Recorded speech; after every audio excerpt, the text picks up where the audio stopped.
कांग्रेस की कार्य समिति की महत्वपूर्ण बैठक आज पटना में होने जा रही है। आजादी के बाद पहली बार हो रही इस बैठक में कांग्रेस अध्यक्ष मल्लिकार्जुन खड़गे, कांग्रेस सांसद और लोकसभा में नेता विपक्ष राहुल गांधी सहित पार्टी के सभी बड़े नेता और मुख्यमंत्री शामिल हो रहे हैं।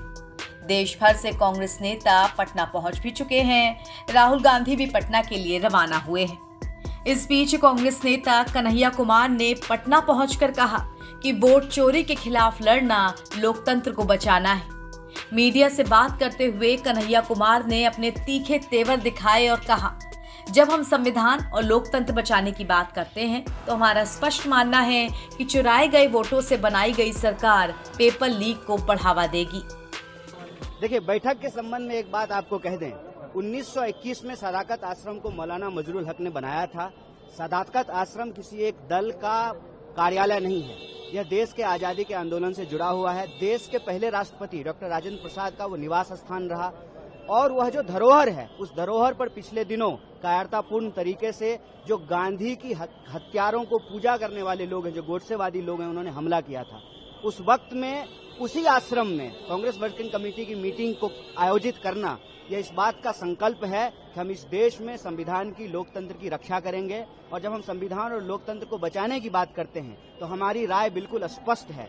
जो सरकार वोट चोरी से बनेगी वो सरकार पेपर लीक कराएगी। जो सरकार वोट चोरी से बनेगी वो सरकार महंगाई को नहीं रोकेगी, बेकारी को नहीं रोकेगी।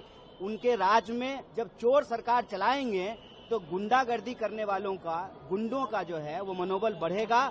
और जब गुंडे सरकार में बैठे होते हैं तब सुशासन की सरकार नहीं होती है, अपराधियों की सरकार होती है। इसीलिए वोट चोरी से लड़ने का मतलब लोकतंत्र को बचाना, लोगों को रोजगार देना, नौकरी देना और पलायन को रोकना है। कांग्रेस वर्किंग कमेटी की ये बैठक बिहार विधानसभा चुनाव से ठीक पहले हो रही है, जिसका सीधा राजनीतिक महत्व है। कांग्रेस अध्यक्ष मल्लिकार्जुन खड़गे, राहुल गांधी और प्रियंका गांधी समेत देश भर के दिग्गज नेता इस बैठक में शामिल हो रहे हैं।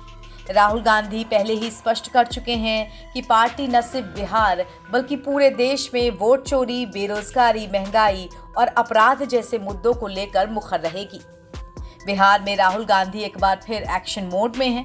पहले उन्होंने 15 दिनों तक वोटर अधिकार यात्रा की, जिसमें नेता करीब 1300 किलोमीटर चलकर 174 विधानसभाओं में पहुंचे, पटना में पदयात्रा की और अब वो फिर से बिहार लौट रहे हैं कांग्रेस कार्य समिति की बैठक में।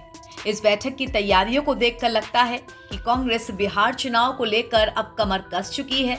फिलहाल कांग्रेस की इस बैठक के लिए तैयारियां जल्द हैं। जल्द ही नेताओं का जमावड़ा लगना शुरू हो जाएगा। नवभारत टाइम्स की रिपोर्ट।